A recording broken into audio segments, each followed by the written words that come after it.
When Judge Judy attempted to pin down Congresswoman Jasmine Crockett on a live legal panel, she was hoping to catch her off guard and reveal weakness. But what immediately followed left everyone watching agog and turned the entire discussion on its head. How did things take a turn so completely? The cameras were already rolling when the tension entered the room like a shock of static.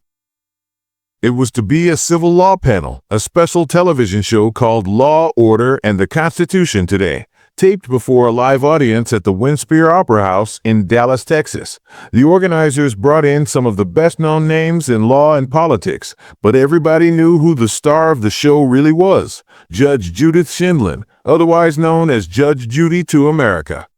The woman who based her career on straight-talking judgments and inflexible authority, and she was prepared to have it out. Age 81, Judge Judy was quicker-witted than most folks half her age, sitting 3 seats down from Congresswoman Jasmine Crockett, the first-term legislator of Texas's 30th District. Jasmine was not there to be a troublemaker. She was there to tell it like it is. A young former public defender, she sat poised, hands clasped, direct gaze. It began as pleasantries and light conversation, but quickly turned otherwise when Judge Judy leaned in. Congresswoman Crockett, she started, voice piercing the air. You talk so much about justice reform, but tell me, how many felony cases have you yourself tried in court? Actual court. Not the kind with press conferences and sound bites.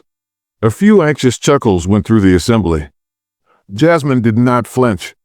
Several, including 3 capital murder convictions and dozens of illegal searches, coercive confessions, and non-representative juries, she said coolly. Including 3 capital murder cases and dozens involving illegal searches, coerced confessions, and non-representative juries.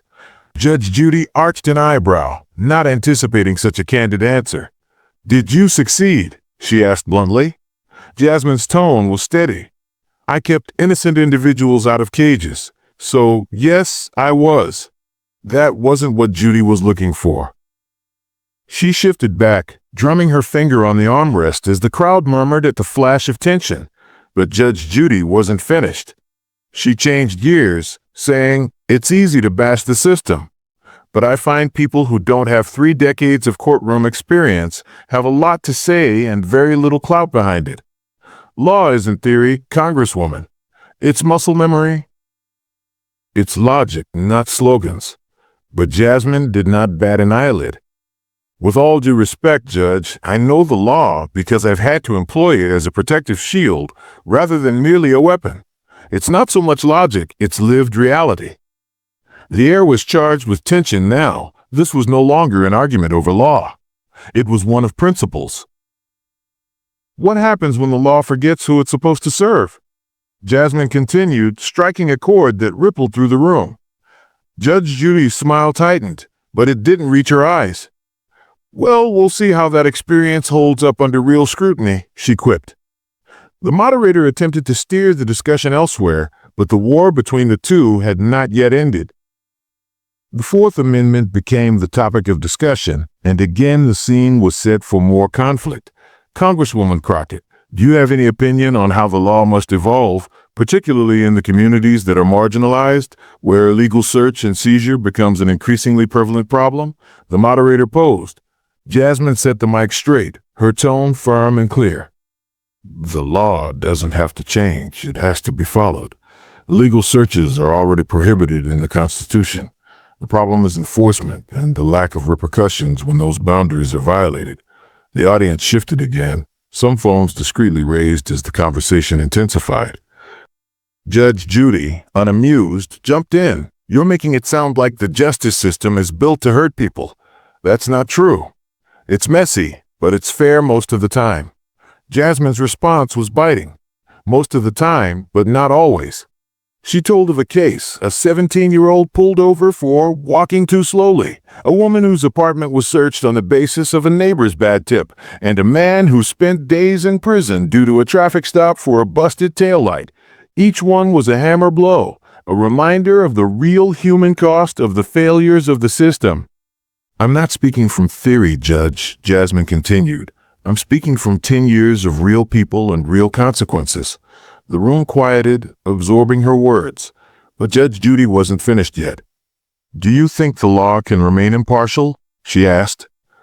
Jasmine's reply was subdued but adamant. "I think the law is only as unbiased as those who uphold it.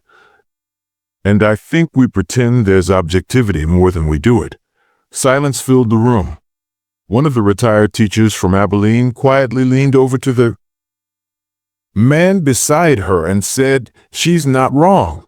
The audience, which had remained quiet, was now fully attentive, no longer a debate, but a reckoning. Jasmine was now the voice of reason in a room of legal giants.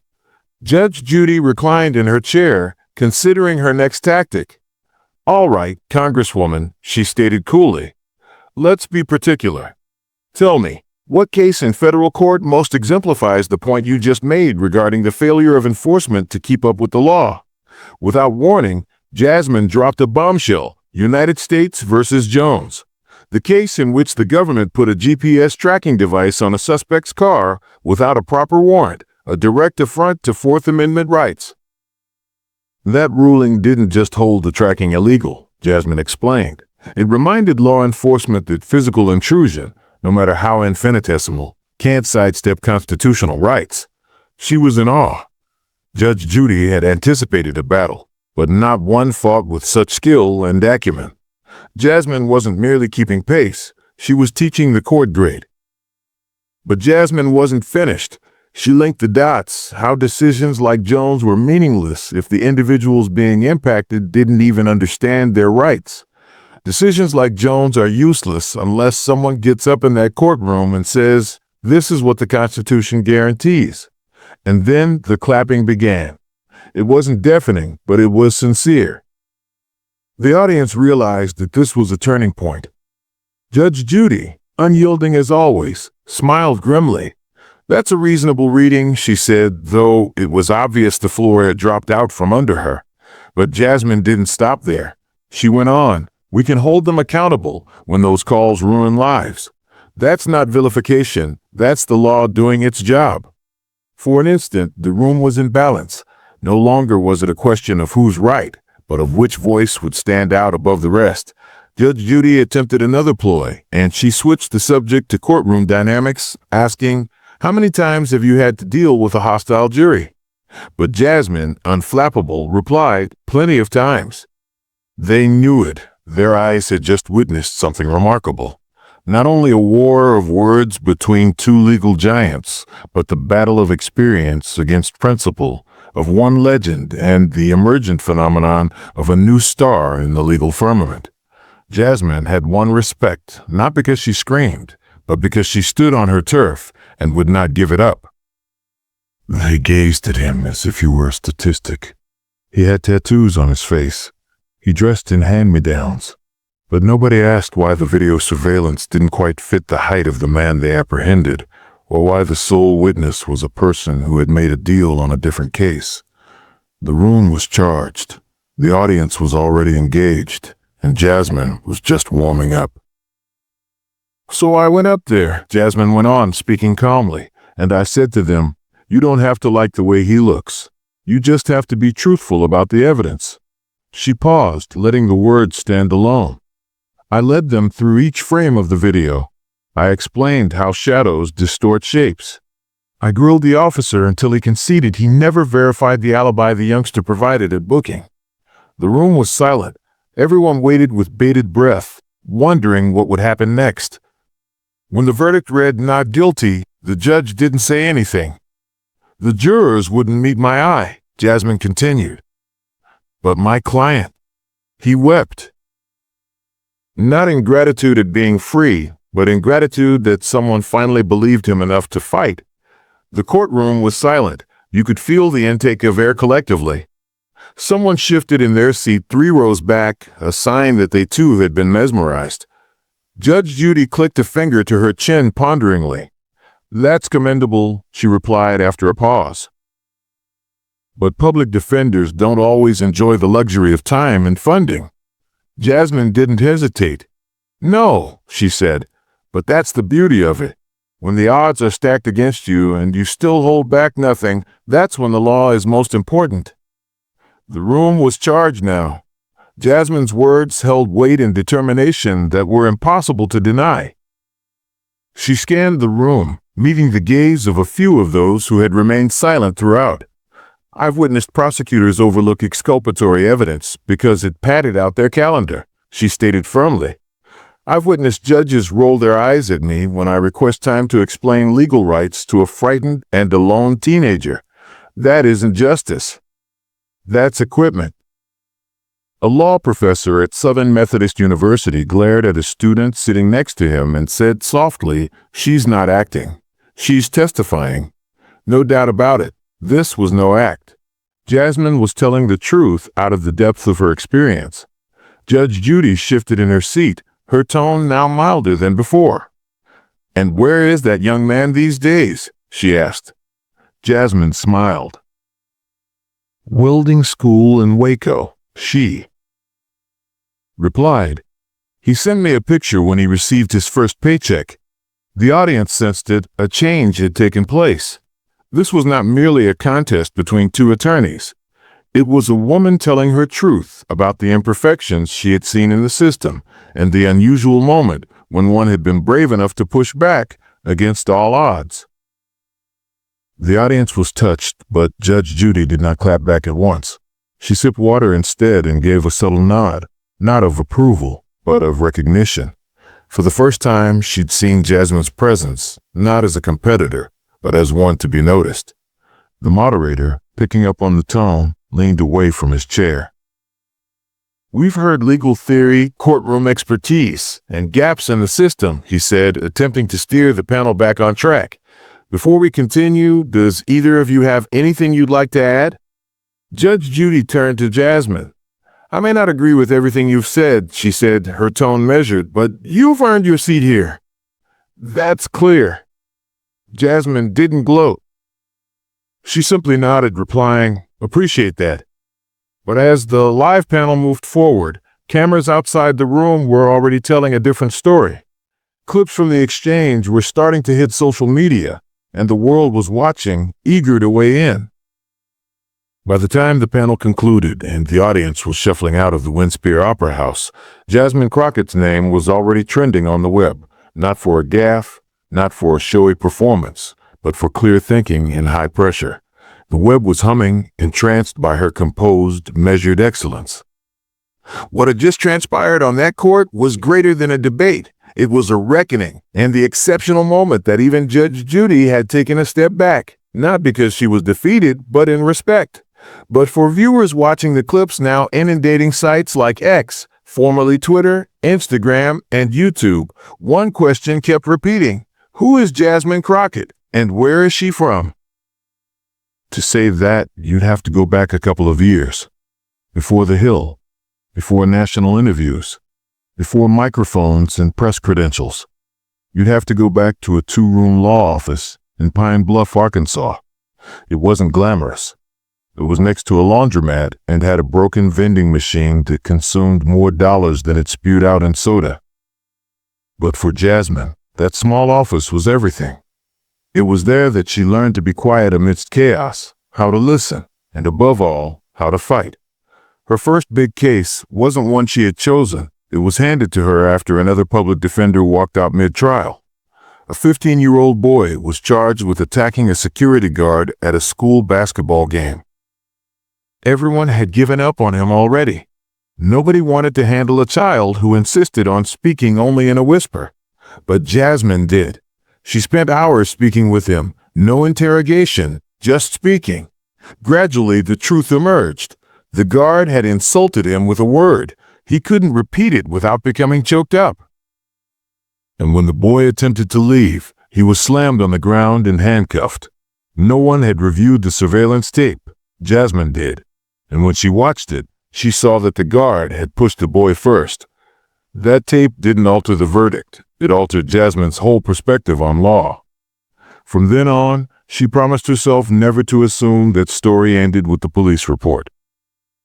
She became the type of attorney that other public defenders relied on, not because she was vocal, but because she did the things nobody else did. The in-home visits, the late-night courthouse file checks, the hours-long phone calls with parents who had lost hope, and it cost her something. There were times when she slept in her car in the parking lot outside the courthouse because the ride home to her apartment was too far and court was too early. There were mornings when she wore the same outfit 2 days in a row and hoped no one would notice. A few did, but the clients did not care because she appeared. Soon her work found eyes outside of Pine Bluff. She relocated to Dallas and opened her own practice, where she began taking civil rights cases, most wrongful arrests, and illegal search suits. Jasmine did not seek headlines. She sought patterns. She saw how frequently repeating neighborhoods had rolled up in complaints, how some judges would never issue bond, and how some of the public defenders were handling more than 100 active cases simultaneously. She took those stories with her when she campaigned for office. Folks underestimated her back then as well, called her too young, too direct, not networked enough. But she knocked on every door in her district anyway. She appeared at fish fries, barbershops, and union halls, not to offer anything flashy, but to say, here's who I am. Here's what I know. I want to help fix what I've seen. She prevailed. And even in Washington, she refused to let the limelight melt her toughness. She sat on judiciary subcommittees, parsed bills word by word, and didn't back down when older legislators attempted to exclude her from discussions. She never forgot that child in Pine Bluff, or that boy in Texarkana, or that woman with the baby in the corridor. That's why, when she stood up to Judge Judy in the harsh light of live cameras and a room full of doubters, she didn't flinch.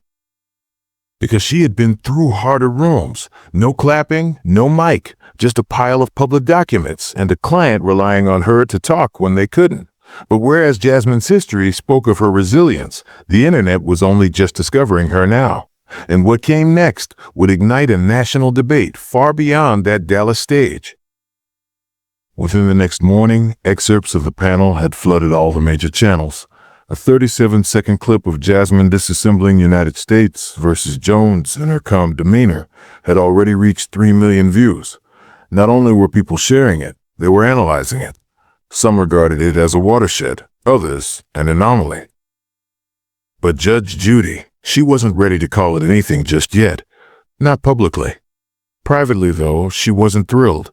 In her dressing room afterward, she sat in silence, not fuming, just thoughtful. She had spent decades establishing herself as the best person in the room. Nobody cut her off. Nobody moved around her.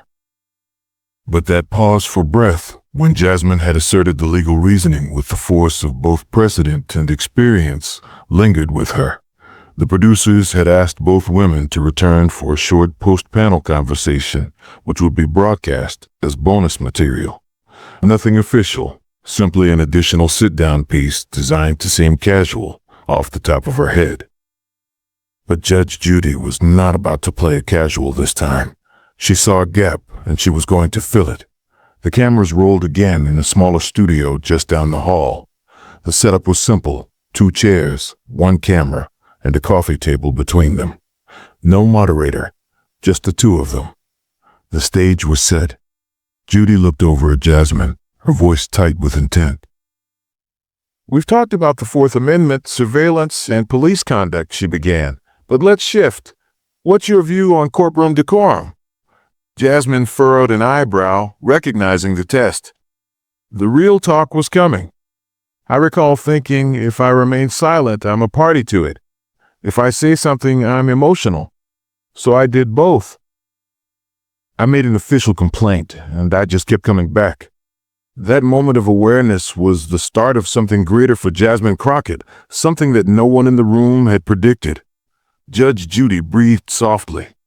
"You know," she told Jasmine, "you're not what I expected, and you're not as rigid as I imagined." Jasmine smiled gently, answering, "Thank you for that." The 2 women had fought before, but now there was a change. The fight wasn't finished, but something had shifted between them.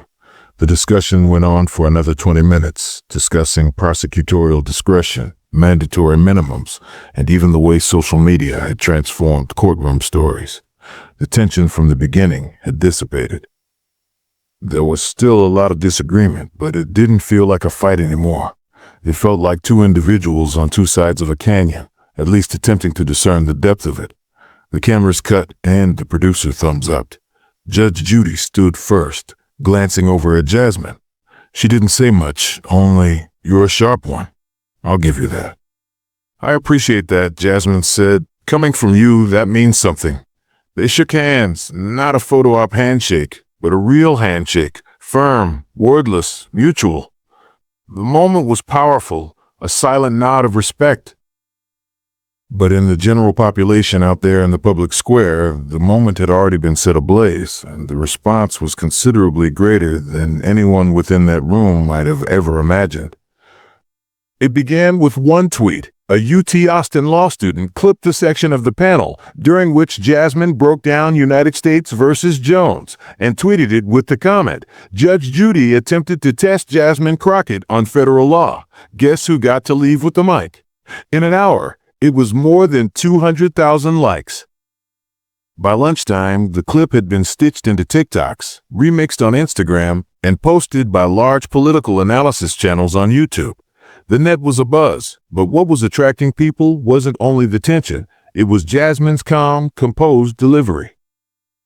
That one keen line, "Legal decisions don't change lives unless someone stands in that courtroom and says, 'This is what the Constitution promises,' and you can't ignore it just because he's poor or scared or inconvenient."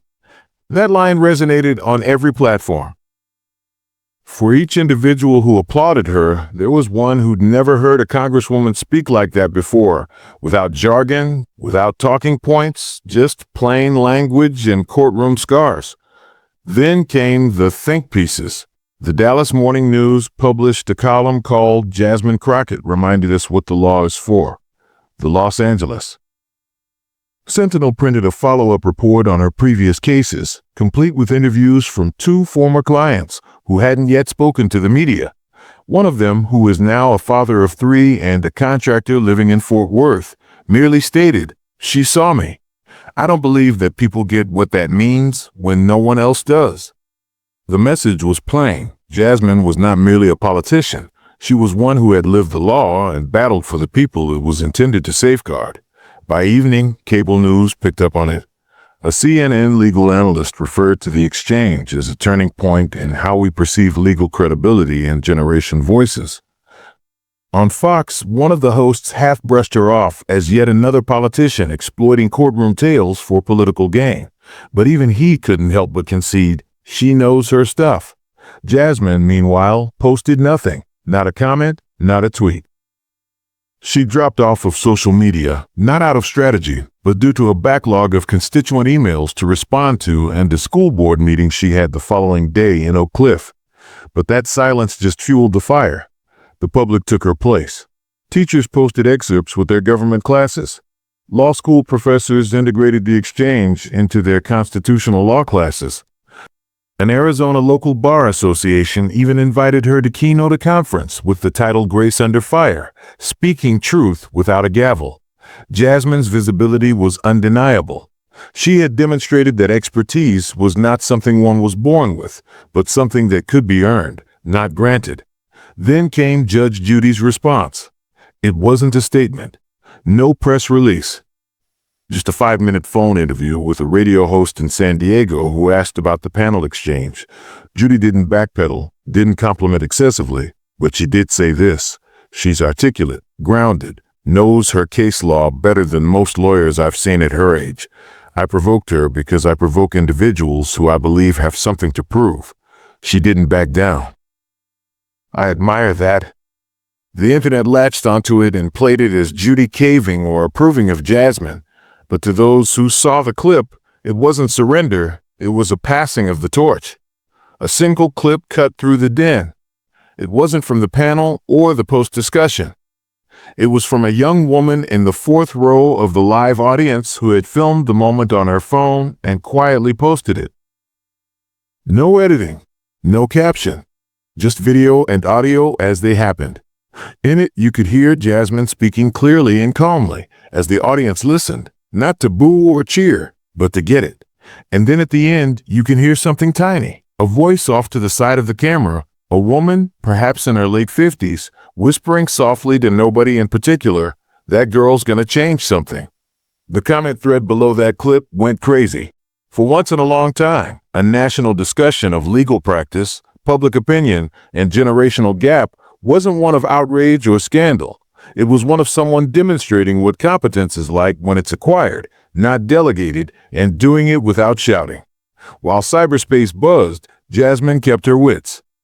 And what she did afterwards demonstrated that this moment wasn't an apex for her, it was the start of something richer.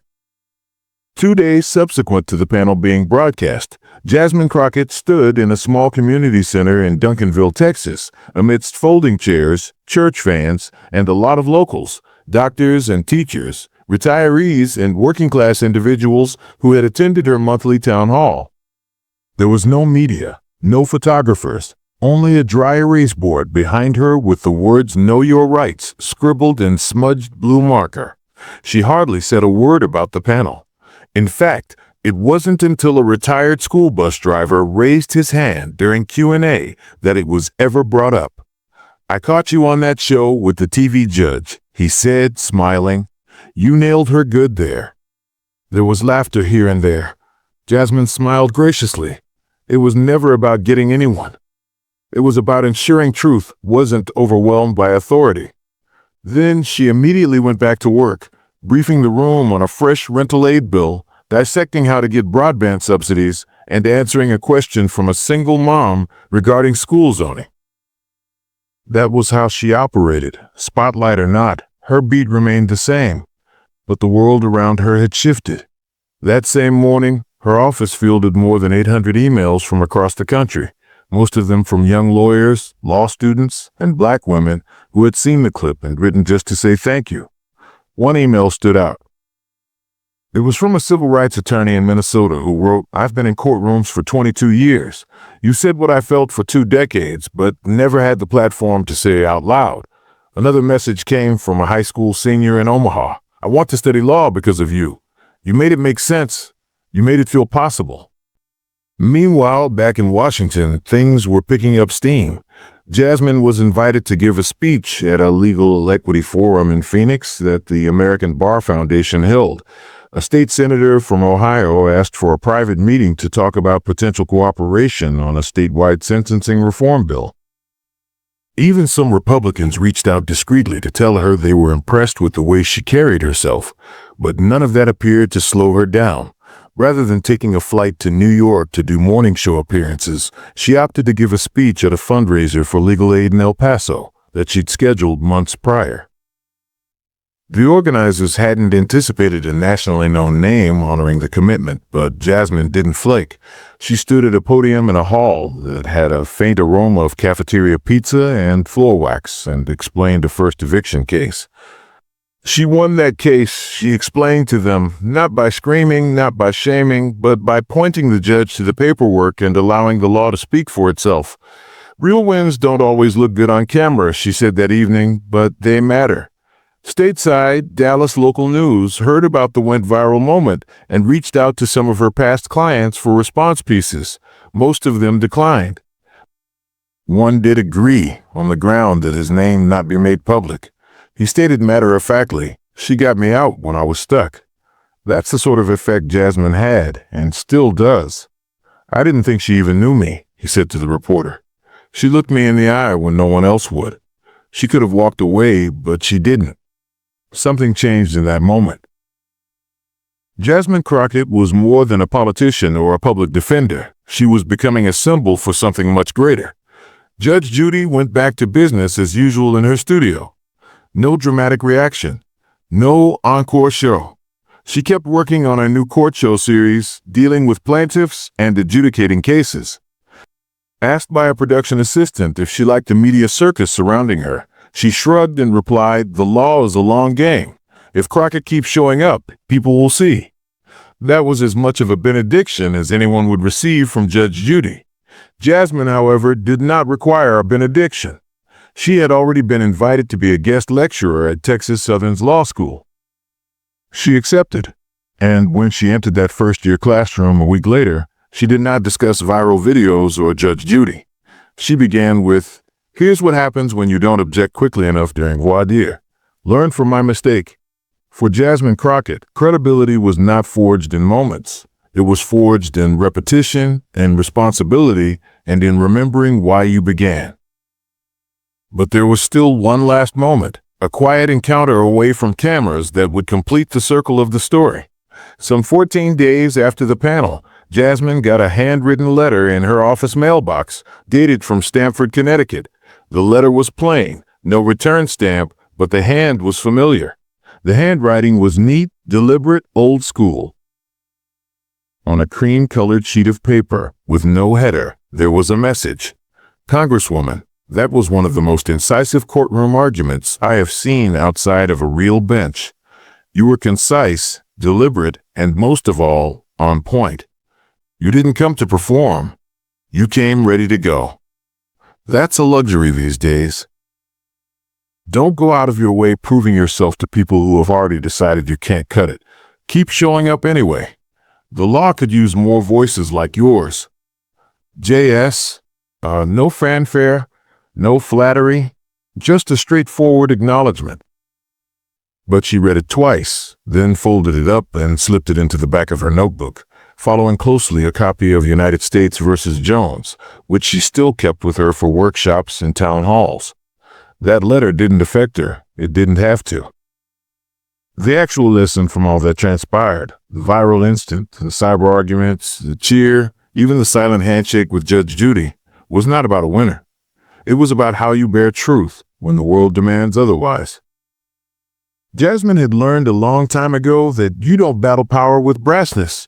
You battle it with clarity, with poise, with repetition, with patience, and sometimes with silences that can shout louder than yells. It wasn't embarrassing someone on a stage. It wasn't being viral. It was about reminding others that the law doesn't belong to judges or legislators or social media influencers. It belongs to the people. And when they realize it, when they see themselves in it, they no longer fear it. That's the bit that stuck. In interviews weeks afterward, when asked what she thought the public took away from the panel, Jasmine would respond the same way each time. "I hope they saw that knowing the law, really knowing it, isn't about sounding smart. It's about being useful. Because if the people who need it most can't use it, what good is it?" And those words echoed far beyond Dallas. Community centers started requesting legal basics workshops of her. Civil rights groups began handing out bite-sized summaries of constitutional rights, modeled after the format she employed on the panel.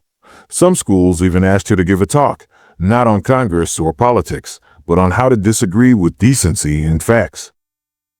Somewhere in the commotion, someone made a t-shirt with her quote on it in big letters. "The law is only as impartial as the people who enforce it." She laughed when she saw it, not because it was incorrect, but because it was odd, all these years later, to see something that she'd said softly in a courtroom turned into a rallying cry. But despite it all, Jasmine maintained her beat. She still took constituent calls herself every Friday morning. She still attended committee meetings with a binder streaked with highlighter. She still transported herself to Saturday cleanups in South Dallas, even when it meant boots over slacks. Moments pass, but consistency does not. That's where her strength resided, not in being viral, but in being present when there's no crowd to applaud, in speaking truth when everyone else acts, in giving a mother about to get evicted the same dignity she would accord a Supreme Court judge. The moral wasn't about winning arguments. It wasn't even about influencing hearts. It was about being solid enough to remind individuals what fairness is when they've nearly forgotten. But one more thing before we close, because if stories such as this are important to you, if hearing voices that speak with honesty, courage, and clarity seems uncommon, then ensure you don't miss the next. Weeks went by, and the internet chatter cooled into something more substantial. Conversation not necessarily about Jasmine Crockett or Judge Judy, but about what it means to be credible, about how we place our emphasis on experience, and whether or not grace under pressure remains relevant in an everything is a crisis world. For Jasmine, fame never entered. Instead, it leveled into something quieter, but stronger. Trust. Trust from strangers who saw that panel and recognized someone who didn't flinch under fire. Trust from students who witnessed for the first time a legal brain that looked and sounded like someone they knew. And trust from ordinary people who had given up thinking that their voices counted until someone showed them they do. She didn't look for a spotlight. She just brought her work into the light. And that's the way moments like this are. They're not the end of a journey. They're just proof someone's been walking with purpose all along. The lesson here isn't complicated. It's not about who's louder, older, or more established. It's not about winning the internet or scoring political points. It's about showing up with your full story, about using the weight of what you've seen, not to crush others, but to steady your voice. It's about knowing that real authority doesn't need to shout, it just needs to show. There will always be places where you are underestimated, things said to unsettle you, people lying in wait for you to stumble. But when you are rooted in truth, when your experience isn't borrowed or varnished but earned, nobody can take that away from you.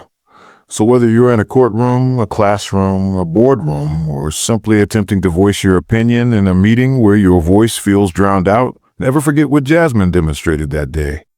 You don't have to battle loudly. You simply must battle intelligently.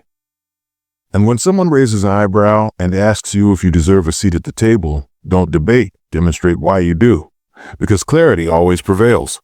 Now, if this story resonated with you, if it evoked a feeling, a memory, or a moment of pause, don't let it end here. Subscribe to the channel so you never miss another reminder of what can happen when someone arrives ready and unshaken. Share this video with someone who needs a reminder that calm does not necessarily mean silent. And most importantly, hit that comment button. Tell us, when was the last time you witnessed someone surprise a room? Not by being louder, but by being prepared. Your voice counts here. Let's keep the conversation going.